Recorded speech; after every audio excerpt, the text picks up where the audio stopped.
What's up everyone, it's Dakota, and welcome back to another video. And with the ban restricted announcement that we had on Monday, and having a few days for Modern to properly reintroduce Preordain to the format, I feel like I would not be doing my job as a content creator in the competitive Magic space if I didn't give you some of the decks that I suggest playing competitively if you're looking at maybe doing some of the challenges or some of the prelims on Magic Online or going to an RCQ or any sort of event where there's some kind of prize at stake. So these are some of the decks that I recommend, reasonings as to why you should play them, and we'll kind of take a look, do a little bit of a dive into them as well, and get into specifics. So before I do that, of course, if you have not already, I would appreciate it if you subscribe to the channel and ring notification bell so you know when these videos get posted. And if you go down to the description of this video, I got a few links. One of them goes to Discord. I would appreciate if you followed it and joined the server. And the other one is to my Twitch channel. Follow me over there so you know when I go live over there on Twitch. With that out of the other way, let's go ahead and start off with Modern. So, what might not come as a surprise to anybody, especially if you're on Discord and everything, the best deck I think right now in Modern, I think the probably the only deck worth playing if you basically if you want to win, and of course we'll get into the reasons why. Rakdos Midrange I think is probably one of the best decks to be playing in Modern right now, with an honorable mention going to Tron and Tamer Rhinos being the other two decks that are fighting for that like top spot in Modern. While I think Rhinos definitely has some tools to beat like Rakdos midrange and could probably have like a decent-ish matchup against Tron.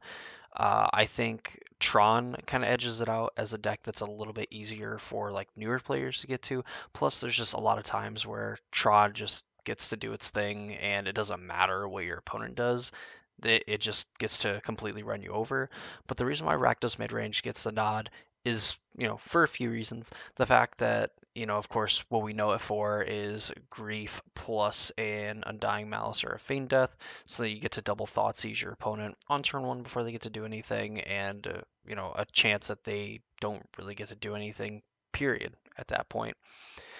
On top of that, like it also plays like a very powerful like aggro-y slash mid-range deck with the fact that you can play Ragavan on turn one. Your opponent doesn't answer it, you just kind of get to go off of the Ragavan. If not, you have Dauthi Voidwalker backed up by like your Thoughtseizes and your other griefs and stuff like that too, where you can just take your opponent's best card and end up playing it.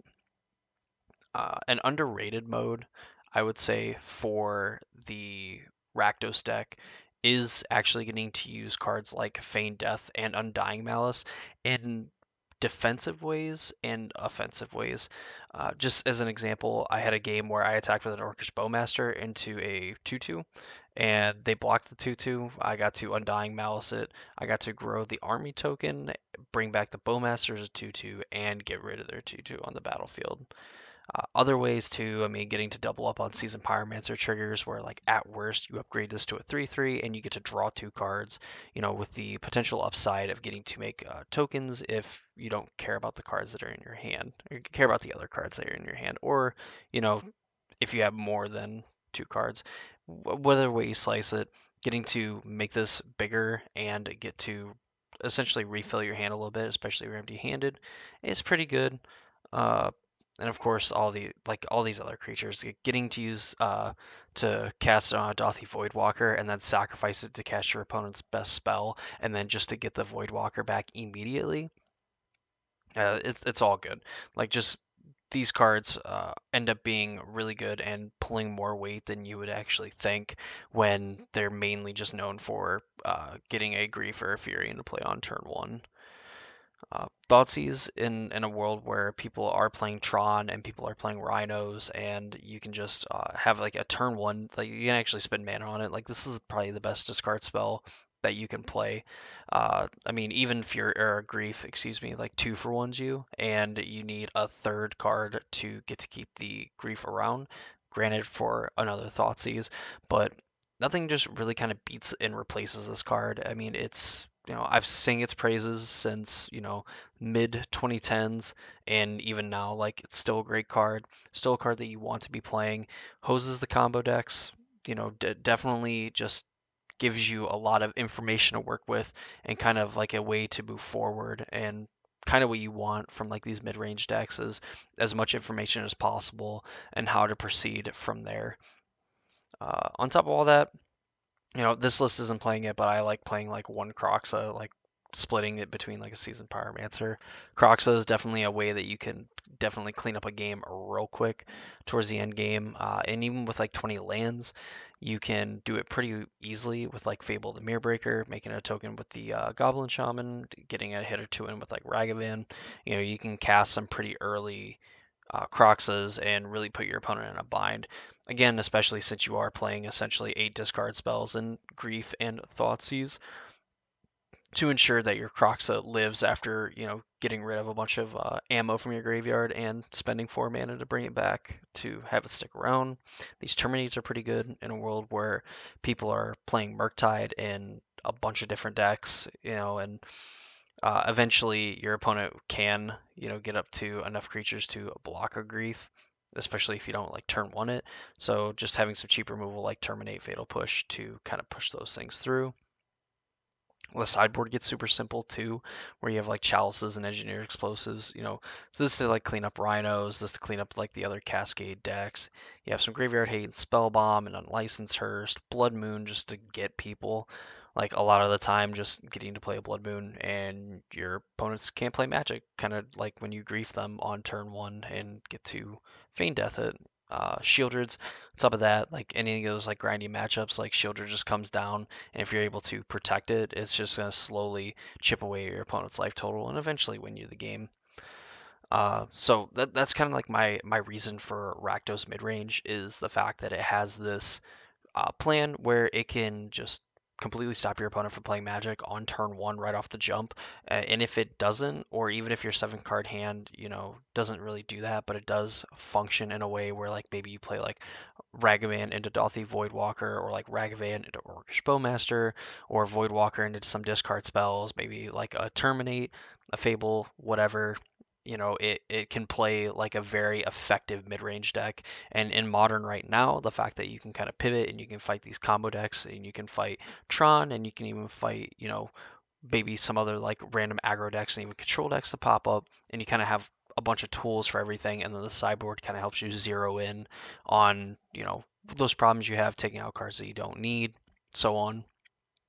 Makes Rakdos midrange, not only in my opinion, one of the best decks to currently be playing, but probably one of the most versatile decks that you can be playing in the format as well. Very good plan A, very good plan B, all around, like, can't really be upset with it. So that would be the deck that I play in Modern. Let's go ahead and shoot over to Pioneer and check out the deck that I have pulled up. So you're probably going to sense a trend here in the decks that I picked for the formats, because the one that I would recommend playing for Pioneer is Rakdos Sacrifice, with an honorable mention going to Mono Green. Mono Green is currently one of the most popular decks in the format, and it might be one of the best decks, and it's actually pretty good against Rakdos Sacrifice. I have been hurt enough by Mono Green where I've cast enough Storm the Festivals and hit Llanowar Elf in land, and the land being a basic forest, and then just like never seeing any Haymaker, even with all the, extra things that you have to, find those threats and everything. So Mono Green, I would say, is like a safe choice. It's probably like 1A and 1B between that and Rakdos, but Rakdos getting the nod for me just because Rakdos, especially like Red and Black, like in Modern, it is very powerful, and in Pioneer, it is also powerful. The fact that, Fable the Mirrorbreaker is still legal in Pioneer, and that you have like this eventual, like, I'm going to have 2 of these in play and be able to copy a bunch of reflections, copy like Mayhem Devils when you have like all these different sack outlets in Witch's Oven and Deadly Dispute. You can claim the Firstborn, a lot of like smaller stuff in the format as well, and essentially have this act like a removal spell plus getting in some damage as well. Croxa is a very powerful finisher in the format. The Blood Tithe Harvester is a very good removal, honestly, and very good in multiples. Also pairs very nicely with a flipped Fable and Mirror Breaker. Just has like a lot of tools to kind of like fight everything, and I think that's a lot of like what the Rakdos archetype in 2023 does for you, is that it just kind of helps you in multiple different matchups where maybe you're not going to absolutely dominate a single matchup, but you're going to have a very good shot in a lot of them. And when playing against like Azori Spirits, which we have played a match against Spirits with this deck, and we just absolutely clobbered them. Like, it really did not matter what they did, just with like all the different tricks and stuff that we have, and the ways that like we can just deal 1, 2, 3 points of damage, and it just being enough to take out their lords, take out some of their other creatures, especially if there's not a lord on the battlefield for them. Like, there's not like they don't really have a good way to protect them, because even if they play like a Scheichelgeist or whatever the heck it's called, and you ping one of their creatures, they give it hexproof, fizzle it, sure, like we'll just kill the thing giving it hexproof, So this deck is definitely pretty good in that regard, where you can just kind of fight everything. You have Four Thoughtseize, again, just like it's very good in Modern. It's also very good in Pioneer. A lot of times, like all you need is just like that 1 or 2 turns where you just kind of throw your opponent off. They're left looking for a Haymaker, they're left looking for an answer, and you're just able to kind of go off with like Mayhem Devil, or you're able to kind of get to that last chapter of Fable the Mirror Breaker, get to keep the Reflection around, and kind of go off with some of these other creatures and stuff that you see here, or just giving yourself time to find the answer that you need to be able to take over the game.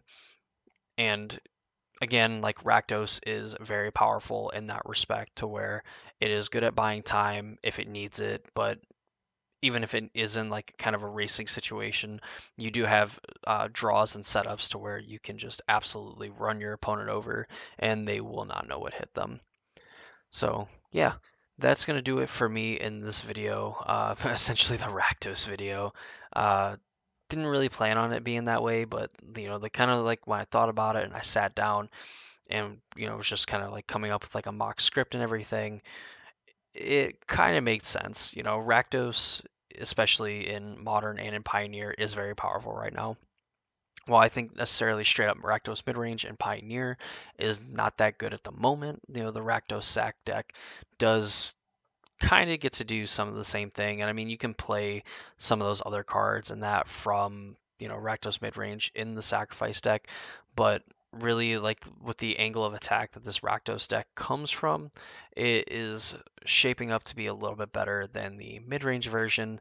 And even with mono green still being very popular in the format and now being one of the most popular decks to be played, I think that you have a good enough game against the rest of the field, plus some very good mono green players are going to be able to do their thing. But if you have some, like, maybe some inexperienced mono green players, or even some players that just don't know some of the intricacies of like the matchup against sacrifice, you can kind of win games just strictly based off that. So definitely, while the matchup is like weaker, I think it is weaker only if both players kind of know what's going on and like the texture of the matchup and things like that. So yeah, that's going to do it for me in this video. I hope you all enjoyed. If you did, please leave a like on the video. And of course, consider subscribing, ring that notification bell so you know when videos like this and others get posted.